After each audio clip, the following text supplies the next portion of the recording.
Hi everyone, this is Ollie, Magic Hands Hobbies. Today we're going to be looking at something for my Skaven Blood Bowl team. This is primarily going to be a display stand, but at the same time it's a test piece for the stadium that I'm in the process of building. Many of you people who've been following me right from the start, which is not very many people admittedly, will know that this is one of the projects I was working on through the COVID-19 lockdown. We're going to be pulling together a load of bits and pieces, things like these little bricks that I've been making out of XPS foam. We got some toy pipes that will connect together to make some very nice sewer pipes. People use those all the time. Got some barbecue skewers. I'm thinking primarily for metal bars. We got a lid for a rattle can. Now, I'm not actually planning on using that in the build. I'm using it as a mould, looking at ideas. Pot noodle pot, just another variation, two different size potential pipes that we might end up using and sticking the bricks to the outside of it. Don't think I'm going to use the actual pot. It's more a case of using it as a mould. I've also got the resin steps. Now you may have seen these in an image that I did before. This is why they're painted in this particular manner. It was me testing a paint scheme along the same lines of warpstone. This was the test piece wall that I used a resin roller from Green Stuff World to form the bricks on there.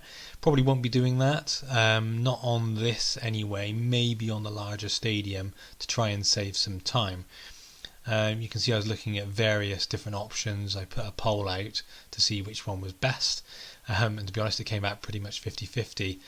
And the lollipop sticks, well, potentially for planks, but we'll come to that. So this is my sketchbook. I've got all kinds of stuff in here, all my designs. I've even got notes there for Prince of the Apocalypse for a D&D campaign I was running. But in the back, this is where I work out all my little models I want to build, little traps, little things for D&D. These are my ideas for the stadiums that I'm looking at potentially making, starting with Skaven because they are my team. This is me working at cross sections. That little diorama, that little drawing in the corner, that's the kind of thing that we're going to look at producing. That little sketch, that is actually a tower that I'm building. There it is.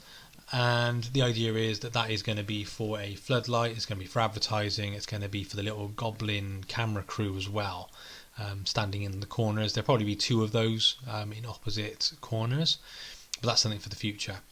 So just going to sketch out an idea as to what I had in mind. It's a corner piece with a main sewer pipe coming out of it with sewer water running out to help divide it up.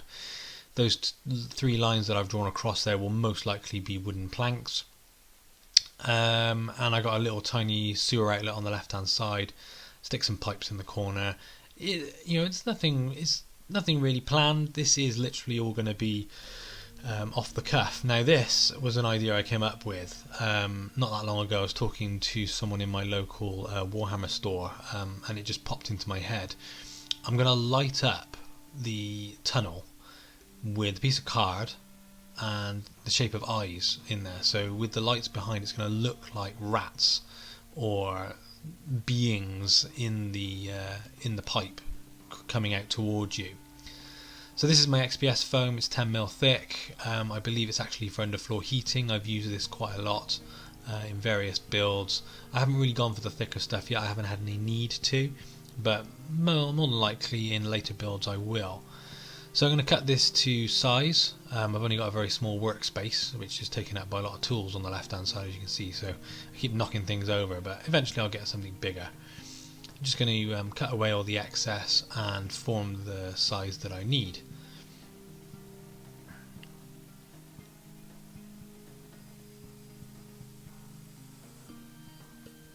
Right, now that's out of the way, I'm just going to switch to doing the tunnel.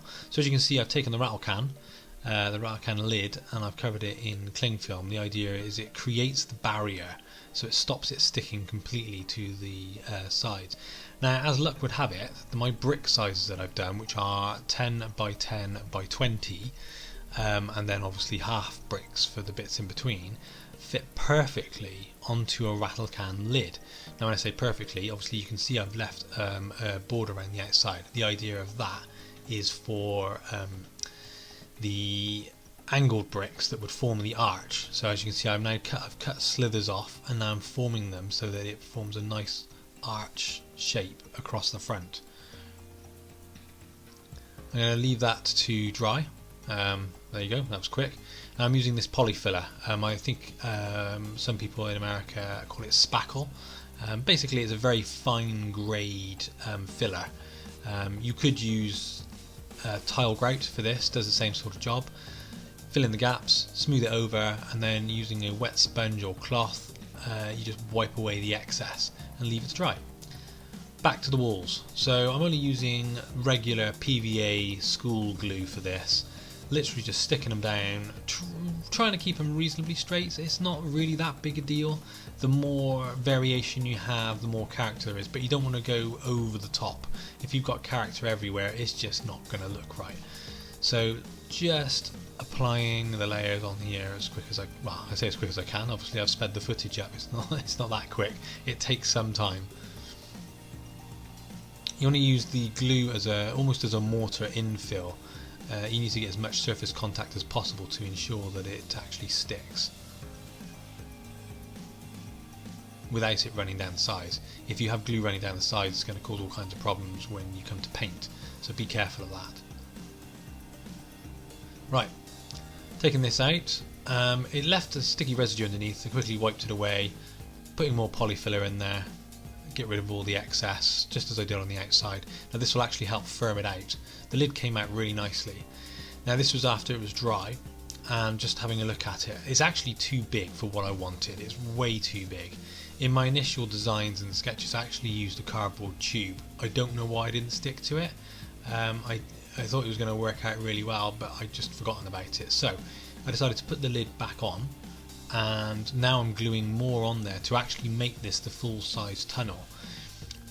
The idea was, in the sketches I was doing with the pot noodle, was because it was conical, it gave a depth perception. It artificially gave you the impression that it was going further in. I don't know how that would have looked from the outside without making an artificial cylinder around the outside. So I thought it was too much hassle. I'd already done half of this cylinder. It looked the right size. It wasn't going to be too big, so I went with it. And this is one of the things with the hobby. You can quite often find that your things don't go to plan, but things can also go the right way. Right, so this is the next day. It's all dried up, and it actually slid out a lot easier than I thought. Now the reason being is the plastic and the cling film left residue on the underside. The PVA glue had not, as you can see on my finger, it had not dried fully, which kind of acted like a lubricant. Obviously the longer I'd have left that, the more of a problem it would have been. So I've removed it. This is the day after I've removed it. I'm just drying it on the surface just to make sure there's no excess glue hanging around. And what we'll do is then just put in the rest of the polyfiller and fill it out and leave that to dry.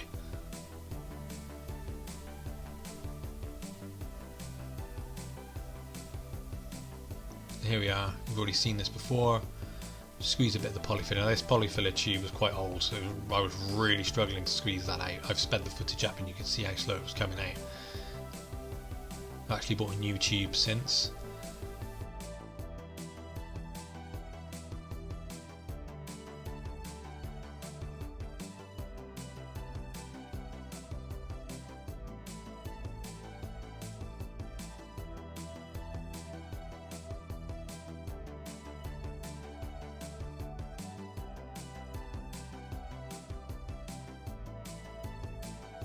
This is me now mucking about with the infill for that tunnel. So I'm just going to cut out a circle of cardstock. This is the stuff you find on the back of notepads. Really quite sturdy. Just trimming it to size, making sure it all works okay. It doesn't need to be exact. Obviously the inside of the tube is not going to be perfectly cylindrical. But yeah, just making sure it fits. That'll then get glue gunned in. I'm going to use a pair of scissors. This is a very dangerous way of doing it, but I didn't have the tools to hand and I could not be bothered to go to the garage to get them. So just carving a hole in the back.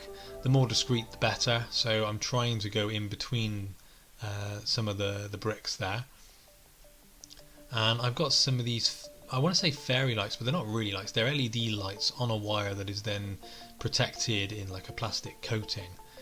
I'm just going to pull some of these through. I was using this before to experiment with the warpstone glow effect on the pitch, which you may have seen on my Facebook and my Instagram. This is kind of what it looks like when it's fading in and out. There's various different options of glow, but now what I need to do is make some holes. I do not recommend doing this. I actually slipped at one point and that spike went into my hand. It hurt. Those are just basic round eyes. Obviously the eyes need to be slightly elongated, so I was using one of my sculpting tools just to stretch out the eyes a little bit and make it a little bit more realistic. A bit zoomed in, a bit closer there. You can see it looks better. It'll do the job anyway. This doesn't need to be perfect. I could have spent more time over it and made it look a bit better. Now deciding to glue gun it in. Now, one of the mistakes of this, with using the glue gun, is that the paint does not stick very well to the glue gun. It was very difficult to get the paint to adhere to it. Now the toy pipes, you can get these from Amazon, and you've got to scuff them up. If you don't scuff them up, paint will not stick to these either. So you'll be really careful with that. Just using a glue gun to glue everything together. I will actually end up removing these two pipes at the back, because as you can probably imagine, when they're glued in, to try and paint the back wall is very, very difficult. It was proving a nightmare, so I actually ended up having to pull them off, which did break away a little bit of the foam, but because I intended to put it back, it wasn't that big a deal. I could just glue it back in the end anyway.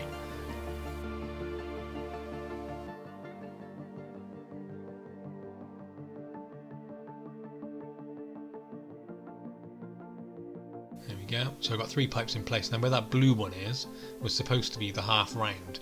I'd completely forgotten about it at this point, but it's fine. It works out good in the end. Now just gluing down the base onto a piece of 5mm foam core. And that's pretty much it for this. On the next episode I'm going to be painting it, priming it, painting it, sealing it, and adding all the other little bits and bobs to make it a bit more realistic. So if you like what you see, subscribe, have a look at my Instagram, my Facebook, and I'll catch you next time.